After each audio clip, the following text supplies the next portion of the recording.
महाराष्ट्रामध्ये सध्या वाल्मिक कराड हे नाव अत्यंत जोरदार गाजते। बीडचं राजकारण म्हटलं की वाल्मिक कराड शिवाय ते राजकारण कधीच पूर्ण होऊ शकत नाही। धनंजय मुंडे असतील किंवा इतर अनेक नेते असतील, त्या प्रत्येक नेत्याशी वाल्मिक कराड यांचा जवळचा संबंध आहे। वाल्मिक कराड या माणसाचे अनेक बड्या नेत्यांशी फोटो सुद्धा आहे। पण याच वाल्मिक कराडचा राजकीय प्रवास कसा असेल, यानं स्वतःच्या राजकीय कारकिर्दीची सुरुवात कशी केली असेल आणि ज्यामुळे धनंजय मुंडे म्हणजे वाल्मिक कराड म्हणजे धनंजय मुंडे असं संपूर्ण महाराष्ट्रात बोललं जातं, तर हा वाल्मिक कराड नक्की कोण आहे, त्याचा राजकीय प्रवास कसा आहे, त्याची सुरुवात कुठून झाली, याबद्दलची डिटेल माहिती या व्हिडिओच्या माध्यमातून जाणून घेऊ। नमस्कार, मी वैष्णवी आणि तुम्ही बघत आहात महाराष्ट्राचे राजकारण। वाल्मिक कराड हे धनंजय मुंडे यांचे अत्यंत जवळचे विश्वासू सहकारी आहे। धनंजय मुंडेंनी त्यांचे काका गोपीनाथ मुंडे यांना सोडून स्वतंत्रपणे राजकारणाची सुरुवात केल्यापासून वाल्मिक कराड हे त्यांच्या सोबत आहे। वाल्मिक कराड यांच्याबाबत बोलताना पत्रकार सुकेश आणि नाईकवाडे म्हणाल्या की परळी तालुक्यात धनंजय मुंडे म्हणजे वाल्मिक कराड आणि वाल्मिक कराड म्हणजे धनंजय मुंडे असं समीकरण असलं तरी वाल्मिक कराड यांची सुरुवात मात्र गोपीनाथ मुंडे यांच्या सोबत काम करूनच झाली।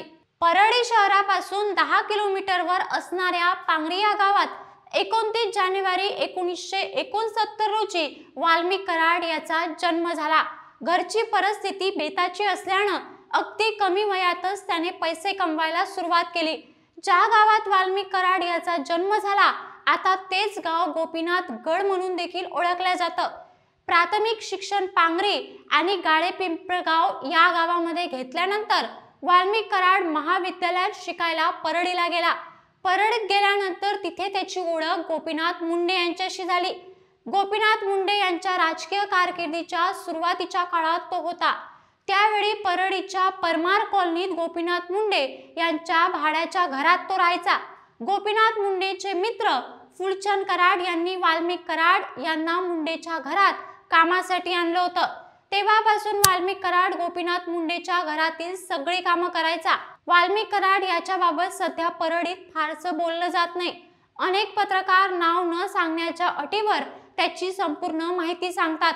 एवढंच काय तर CID कडे आत्मसमर्पण केल्यानंतर त्याची वैद्यकीय तपासणी करणाऱ्या डॉक्टरांनी देखील त्याच्याबाबत बोलताना नो कमेंट्स असंच म्हटलं।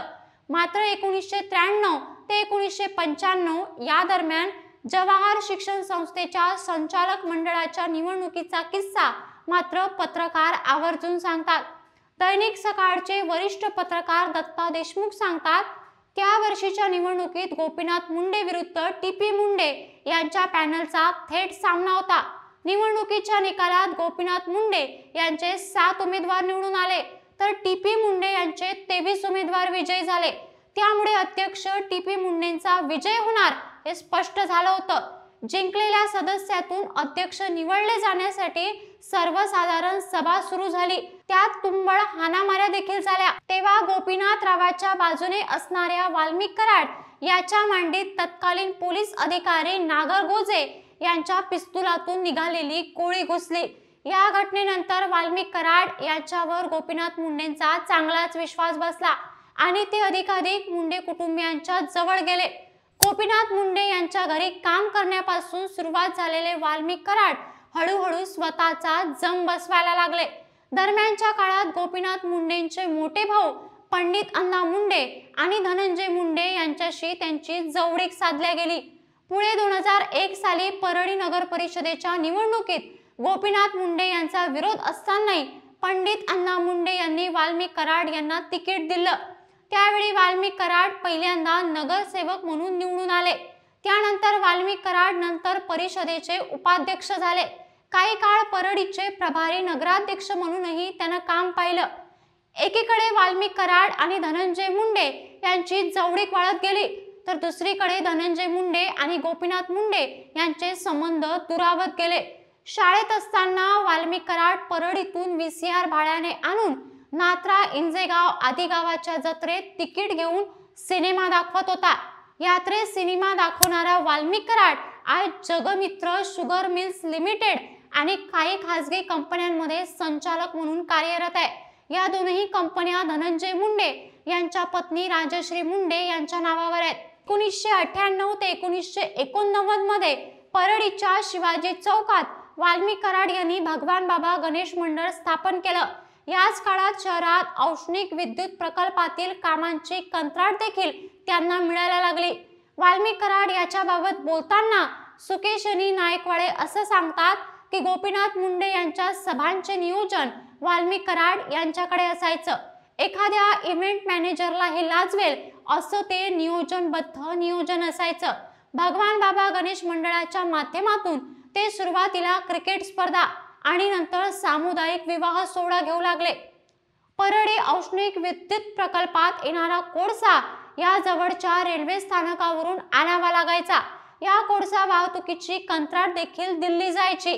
याबाबत बोलताना बीडचे माजी जिल्हाधिकारी सदानंद कोचे यांनी एका मुलाखतीत असं सांगितलं की रेल्वे स्टेशन पासून परळी औष्णिक विद्युत केंद्रात कोळसा आणण्याची कंत्राट निघायची।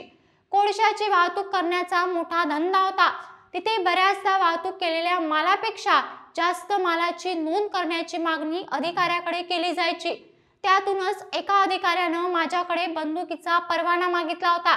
याच औष्णिक विद्युत केंद्रातून निघणाऱ्या राखेचा अवैध व्यापार केल्याचे आरोप आमदार सुरेश धस यांनी केले आहेत। परळी आणि बाकीच्या परिसरात हजारो वीटभट्ट्या आहेत। या वीटभट्ट्यांना लागणारी राख औष्णिक विद्युत केंद्रातून येते। हे राख उचलण्याचं काम देखील वेगळ्या वेगळ्या लोकांकडून या भागामध्ये करण्यात येतं। सुरेश धस यांनी त्यांच्या एका मुलाखतीत असं म्हटलं की औष्णिक विद्युत केंद्रातून निघणाऱ्या राखेचा कुठलाही हिशोब नसतो। परळीतून रोज सुमारे 300 टप्पर म्हणजे मोठा ट्रक भरून राख वाहून नेली जाते। यामुळे इथल्या नागरिकांच्या आरोग्यावर विपरीत परिणाम होतो। या प्रत्येक ट्रक मागे काही ठराविक लोकांना पैसे दिले जातात। सुरेश धस यांनी या प्रकरणात माध्यमांना दिलेल्या प्रतिक्रियेत परळीच्या इव्हेंट मॅनेजमेंटचाही उल्लेख केला होता। या वक्तव्यात त्यांनी काही अभिनेत्रींचं नाव घेतल्यामुळे वाद निर्माण झाला। त्यामुळे सुरेश धस यांनी या वक्तव्याबाबत दिलगिरी देखील व्यक्त केली। मात्र परळीत होणाऱ्या सार्वजनिक कार्यक्रमाचं कौतुक स्वतः राज्याचे माजी मुख्यमंत्री आणि सध्याच्या सरकारमध्ये उपमुख्यमंत्री असणाऱ्या एकनाथ शिंदेसह अनेक राज्यकर्त्यांनी केलाय। दैनिक बीड संकेतचे संपादक नरेंद्र कंकारिया यांनी मागच्या 30 वर्षापासून परळीतील राजकीय घटनांचं वार्तांकन केलंय। वाल्मी कराड याच्याबाबत बोलताना ते सांगतात, स्वतः पालकमंत्र्याच्या अतिशय जवळचे असल्यामुळे वाल्मी कराड यांनी अल्पावधीतच लोकप्रियता मिळवली। धनंजय मुंडे यांचे वडील पंडित अण्णा मुंडे जिल्हा परिषदेचे अध्यक्ष असताना वाल्मी कराड त्यांच्या व्यवसायकाप्रमाणे काम करत होता। वाल्मी कराड यांच्या कामाबाबत बोलताना कांकारिया म्हणाले की अटल बिहारी वाजपेयीच्या नेतृत्वाखाली सुरू झालेल्या बीड जिल्ह्यातील संदेश यात्रेची धुरा धनंजय मुंडेकडे होती। तेव्हा त्याचे नियोजन वाल्मी कराड यांनीच केले होते। परळी वैजनाथ येथे झालेल्या राष्ट्रवादी काँग्रेसच्या परिवर्तन यात्रेत शरद पवार म्हणाले होते की गेल्या 50 वर्षाच्या कारकिर्दीत मी इतकी नियोजनबद्ध अफाट सभा कधीच बघितली नाही। यासाठी धनंजय मुंडे हे अभिनंदनास पात्र आहे। या दरम्यान एकनाथ शिंदेसह राष्ट्रवादी काँग्रेस शरद पवार पक्षाचे प्रदेशाध्यक्ष जयंत पाटील, राज्याचे उपमुख्यमंत्री अजित पवार यांनी देखील परळीत आयोजित करण्यात आलेल्या वेगवेगळ्या कार्यक्रमांना हजेरी लावलेली आहे। एवढंच काय तर धनंजय मुंडे भाजपमध्ये असताना भारतीय जनता युवा मोर्चाची पहिली शाखा देखील वाल्मी कराड याने स्थापन केली होती। याबाबत बोलताना दत्ता देशमुख सांगतात, सुरुवातीला परळी मतदारसंघात काम करणाऱ्या वाल्मी कराड यांनी धनंजय मुंडे पालकमंत्री झाल्यानंतर जिल्हाभर ओळख निर्माण केली। तत्कालीन नगराध्यक्ष सोमनाथ हालगे यांना सक्तीच्या रजेवर पाठवून ते परळीचे स्वतः नगराध्यक्ष झाले। वाल्मी कराड यांनी नियोजन समितीवर विशेष सदस्य, मुख्यमंत्री लाडकी बहीण योजनेचे तालुकाध्यक्ष, परळी नगरपालिकेचे गटनेते अशी अनेक पदं त्यांच्या कारकिर्दीत भूषवली आहे। राष्ट्रवादी काँग्रेसचे बीड जिल्हाध्यक्ष राजेश्वर चव्हाण यांनी त्यांच्या मुलाखतीत असं सांगितलं की संतोष देशमुख यांची हत्या ज्यांनी केली त्यांना शिक्षा झालीच पाहिजे। मात्र या प्रकरणात विनाकारण राजकीय हेतूने प्रेरित होऊन आरोप केले जात आहेत हे प्रचंड चुकीचे आहे। यामध्ये राजकारण आणून विषय भरकटला जातोय। मी जिल्हाध्यक्ष असल्यामुळे सीआयडीने मला चौकशीसाठी बोलावलं।